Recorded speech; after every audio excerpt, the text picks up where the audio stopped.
Terbaru nih Yorobun, Lesa Rapim itu berhasil menduduki posisi ketiga sebagai musisi paling berpengaruh di festival musik ternama tersebut. Ternyata nih Yorobun, musik video Heya itu juga memicu perdebatan di media sosial Cina yang mengklaim video tersebut telah mencuri budaya Cina. Hi everyone, I'm Sul Kim. Welcome back to my YouTube channel. Guys yang lagi nonton, gimana kabarnya hari ini? Apakah dalam kondisi yang baik-baik saja? Atau mungkin ada dari teman-teman yang lagi dalam kondisi nggak baik-baik aja nih? Entah tidur karena lagi sakit, lagi galau, atau lagi banyak banget di masalahnya. Apapun itu, tetap semangat ya guys, don't give up. Well, dalam video kali ini kita bakal bahas tentang update informasi seputar dunia per K-popan yang pastinya sangat sayang banget kalau Yorobun lewatkan. Dan buat teman-teman yang mungkin nggak pengen ketinggalan apapun, bisa langsung subscribe channel YouTube aku ya. Dan langsung aja yuk kita mulai dari topik pertama. Di topik pertama kita bakal bahas tentang Lesa Rapim. Alright, berbicara mengenai Lesa Rapim, baru-baru ini Lesa Rapim itu meraih posisi ketiga sebagai musisi paling berpengaruh di Coachella 2024. Wow.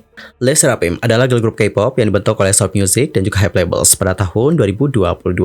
Grup ini terdiri dari 5 orang member sekarang. Mereka adalah Sakura, Kim Jae-won, Yoonjin, Kajuha, dan Hong Eun-chae.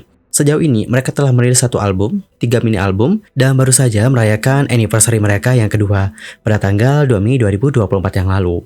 Sebelum tampil di Coachella, Lesa Rapim sendiri telah gencar melakukan promosi melalui berbagai platform media sosial. Mereka merilis teaser, behind the scene, dan konten eksklusif lainnya untuk menarik perhatian para penggemar.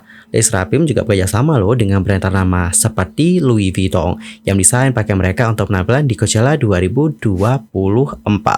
Terbaru nih Yorobun, Lesa Rapim itu berhasil menduduki posisi ketiga sebagai musisi paling berpengaruh di festival musik ternama tersebut. Pencapaian ini didasarkan pada earned media value yang mencapai 5,2 juta dolar Amerika Serikat. Adapun Lesa Rapim berada di posisi ketiga setelah BZRV dan juga Sabrina Carpenter. Anyway, I want to asking about you something. Bacanya bener kan BZRV? Kalau seandainya salah, komennya di kolom komentar.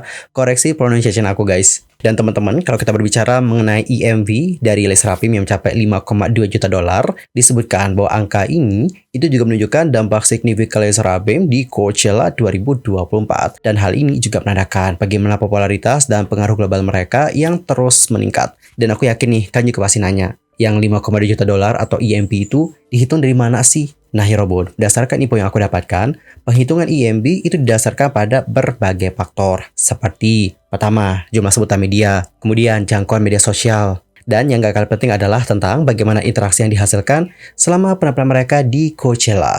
So gimana nih, udah paham dengan penghitungan EMV-nya?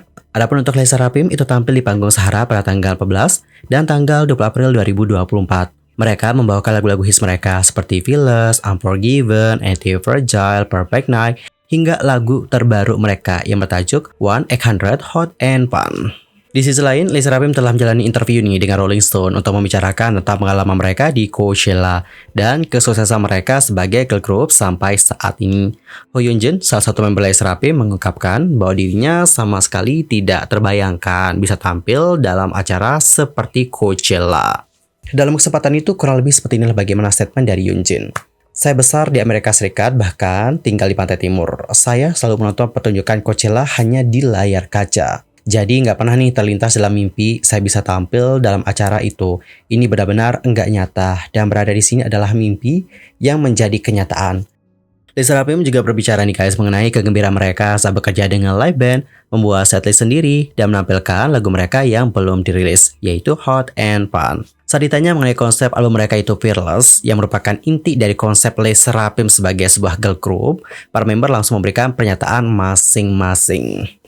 For example, untuk Kazuha mengatakan seperti ini. Fearless menurutku adalah menerima dirimu apa adanya. Ada saat dimana saya merasa sedang tidak cukup baik, saya harus berusaha lebih baik dari sebelumnya. Kemudian Eunchae mengatakan, menurutku Fearless adalah percaya diri. Memancarkan kepercayaan diri itu tidak selalu mudah. Bahkan ketika kamu merasa kekurangan, kamu harus punya keberanian untuk tidak takut dengan apapun. Kemudian Yoonjin mengatakan, menjadi fearless berarti mengetahui ketakutan Anda dan mengetahui cara mengatasinya. Lalu Sakura, menurutku, fearless adalah sebuah tantangan. Selalu ada sesuatu hal yang bisa diambil dari sebuah tantangan, terlepas dari kamu berhasil atau gagal. Dalam hal ini, Coachella sebuah tantangan bagiku. Oke, I see. Adapun untuk Chaewon mengatakan seperti ini. Saya percaya menerima kekurangan dan juga kelemahan dalam dirimu dan mencintai setiap aspek dirimu adalah arti fearless bagiku. Di sisi lain, Les Rapim berbagi pemikiran mereka nih tentang perayaan debut mereka yang kedua tahun. Les Rapim memposting video yang berjudul We Are Les Rapim di saluran YouTube resmi. Video ini dirilis sebagai bagian dari Family Party yang diadakan pada tanggal 2 Mei, tepat pada hari debut anniversary Les Rapim. Melalui video tersebut, Les Rapim mengungkapkan perasaan mereka serta ungkapan rasa terima kasihnya terhadap satu sama lain. Les Rapim lantas mengenang kembali 2 tahun terakhir dan berkata, "Kami merasa diyakinkan saat kami berlima bersama. Setiap momen seperti itu. Sepertinya kami mempunyai pengaruh positif satu sama lain. Ada perasaan yang hanya bisa kami bagikan." Les Rapim juga mengungkapkan rasa terima kasihnya kepada para Peernot dengan mengatakan, "Kami sudah bersama selama 2 tahun. Terima kasih telah menjadi romansa kami. Kami tahu betul betapa bersyukur dan berharganya memiliki seseorang yang mengawasi dan mendukung kami. Kami akan terus bekerja keras untuk Peernot. Kami akan melakukan yang terbaik untuk menciptakan kenangan indah. Jadi kami berharap kalian selalu berada di sisi kami." Anyway, meskipun terlambat, congratulations ya untuk anniversary Les Rapim yang kedua. Semoga kedepannya makin sukses. Dan Yorobun, kita akan move ke informasi berikutnya. Kita akan membahas tentang IVE, terutama dengan comeback mereka dengan Heya Heya Heya. Seperti kalian tahu bahwa IVE melakukan comeback nih yang telah lama ditunggu-tunggu pada tanggal 29 April 2024 yang lalu dengan mini album kedua mereka yang bertajuk Up Switch. Bersama dengan perilisan album tersebut, terdapat video musik untuk single utamanya yaitu Heya. Meskipun penggemar menyukai tema dan konsepnya nih, koreografi untuk lagu tersebut menarik reaksi yang beragam. For example, di tanggal 2 Mei 2024, ada sebuah postingan yang berjudul Reaksi Penggemar Internasional terhadap koreografi IVE untuk Heya yang mendapatkan retweet yang luar biasa saat ini. Hal itu lantas dibagikan ke forum komunitas online populer Korea yaitu Daku. Dan Yorobun, untuk postingan aslinya itu menyertakan tweet dari seorang penggemar K-pop. Tweet tersebut menyertakan bagaimana klip dari penampilan IVE yang membawakan Heya di studio Jum. Secara khusus, ini menampilkan IVE yang membawakan bagian chorus dari lagu tersebut. Bagian ini menunjukkan bagaimana Gael sebagai center di saat dia melakukan perannya dengan anggota lainnya yang lagi ngedance. Namun nih teman-teman, bukan Gael yang menjadi center yang mencuri perhatian. Justru itu adalah Ray. Selama bagian reprint, Ray awalnya terlihat di sisi kiri luar formasi. Namun di tengah-tengah chorus dia terlihat berlari di belakang anggota lain untuk mencapai posisi barunya, yaitu di sisi kanan formasi grup. Dan melihat bagaimana Ray yang terlihat berlari-lari, ini lantas membuat netizen berpendapat bahwa itu membuat keseluruhan koreografinya terlihat berantakan. Yang lain lantas bertanya-tanya, mengapa Ray harus berada di tempat tersebut? Ketika New Jin dan juga Liz sama-sama berada lebih dekat ke tempat Ray seharusnya berada. Banyak yang lantas berkomentar bahwa Ray itu terlihat seperti lari maraton. Sementara para anggota yang lain itu lagi ngedance. Dan Yorobun, tak lama kemudian nih, klip tersebut sampai ke netizen Korea dan mereka pun langsung memberikan berbagai komentar mereka di komunitas Teguh. Di kolom komentar, enggak sedikit dari netizen Korea yang mengungkapkan bagaimana kekecewaan mereka terhadap koreografinya. Beberapa komentar dari netizen mengatakan, IVE itu bukanlah grup yang menari dengan baik, tapi ini masih sangat berantakan. Biasa saja, sayang sekali. Dulu, Starship itu punya image memilih koreografi yang bagus loh untuk artisnya. Aku merasa tarian ini perlu deh ditampilkan dengan lebih banyak penampilan. Wow, aku kaget. Apa gerakannya dimaksudkan untuk melencengnya? Rasanya aku jadi gila. Sepertinya mereka tidak banyak berlatih deh. Anggota center itu tidak melakukan perannya. Apa yang aku tahu bahwa mereka melakukan yang terbaik. Tapi jika aku jujur, IVE tidak bisa menari. Mereka nggak bisa menari sama sekali. Oke teman-teman, jadi seperti itulah beberapa komentar-komentar dari netizen Korea.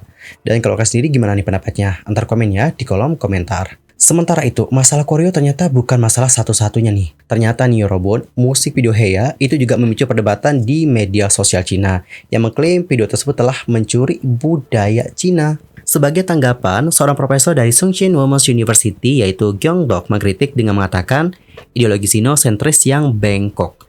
Pada tanggal 1 Mei 2024, sang profesor mengamati pola pikir lama netizen Cina yang mengklaim kepemilikan dari elemen budaya Korea. Beliau memberikan contoh seperti hanbok, kimchi, samgyetang, dan tari kipas sebagai budaya Korea yang diklaim oleh Cina. Profesor So juga mengatakan nih guys bahwa klaim tersebut berdasarkan rasa rendah diri dari netizen Cina sebagai respon terhadap budaya Korea yang semakin populer di kancah dunia. Beliau mengatakan, Ketika konten budaya Korea mendapatkan perhatian dari orang-orang di seluruh dunia, rasa rendah diri netizen Cina menjadi begitu parah dan sangat disayangkan bahwa mereka tidak dapat melepaskan diri dari ideologi sinosentris yang bengkok. Profesor So juga mengatakan bahwa elemen tradisional Korea yang ditampilkan dalam video musik Heya yaitu joguri atau baju tradisional, kemudian kipas, norige atau pita dekoratif, terus lukisan pemandangan dan gambar harimau Korea adalah asli sebagai budaya Korea. Profesor So lantas mengatakan agar mendalami dulu pemahaman budaya untuk mengatasi kesalahpahaman dan perselisihan serupa. Beliau juga menekankan pentingnya menghormati keberagaman budaya dan menghindari plagiarisme budaya yang tidak mendasar. Masalah ini juga menjadi pengingat perlunya pendidikan antar budaya untuk meningkatkan pemahaman dan toleransi. Oke teman-teman, jadi seperti itulah ya bagaimana penjelasan dari sang profesor. Karena aku juga bukan orang Korea ataupun orang Cina, jadi aku nggak bisa komen lebih lanjut sih tentang isu yang satu ini. Anyway, di kabar lainnya, IVE itu berhasil menjadi girl group kedua yang berhasil melampaui 1 juta penjualan album dalam kurun waktu seminggu dengan 3 album berbeda di Hanteo. Jadi Yorobun, pada hari Rabu tanggal 1 Mei 2024, Hanteo Chart mengungkapkan bahwa IVE Switch itu telah terjual lebih dari 1 juta kopi album. Hal ini lantas menjadikan IVE Switch sebagai album tercepat IVE yang melampaui 1 juta penjualan. Kini, IVE juga berhasil sebagai girl group kedua dalam sejarah Hanteo yang berhasil melampaui 1 juta penjualan album di minggu pertama dengan 3 album yang berbeda. Sebelumnya, IVE telah melampaui 1 million seller untuk penjualan album dengan album IVE IVE dan IVE Mine. Hingga saat ini, girl group lainnya yang memiliki 3 album dan masing-masing telah melampaui 1 million seller dalam minggu pertama sejak perilisannya adalah aespa. Oke teman-teman, jadi seperti itulah bagaimana informasi soal comebacknya IVE dengan Heya. Anyway, lagunya bagus sih, dan jujur aku suka banget sih sama Heya, Heya, Heya. Dan untuk lagu-lagu yang di IVE Switch juga enak-enak semua sih, kayak enjoy gitu. Bagus, B-side-nya IVE juga emang gak pernah gagal sih. Di album-album sebelumnya juga B-side-nya juga keren sih, kece-kece semua. Kalau kalian sendiri, lagu mana sih yang jadi favorit kalian di album Switch? Kalau aku pasti Heya sih. Kalau kalian apa nih? Komen ya guys di kolom komentar. Anyway, cukup sekian untuk hari ini. I'm Solke pamit dan aku juga mohon maaf jika ada kesalahan, baik itu dalam ucapan, sikap, tindakan, dan mungkin ada hal yang harus dikoreksi. Ntar langsung aja koreksi ya teman-teman di kolom komentar. Sampai jumpa ya semuanya dan selamat beraktivitas. Goodbye everyone.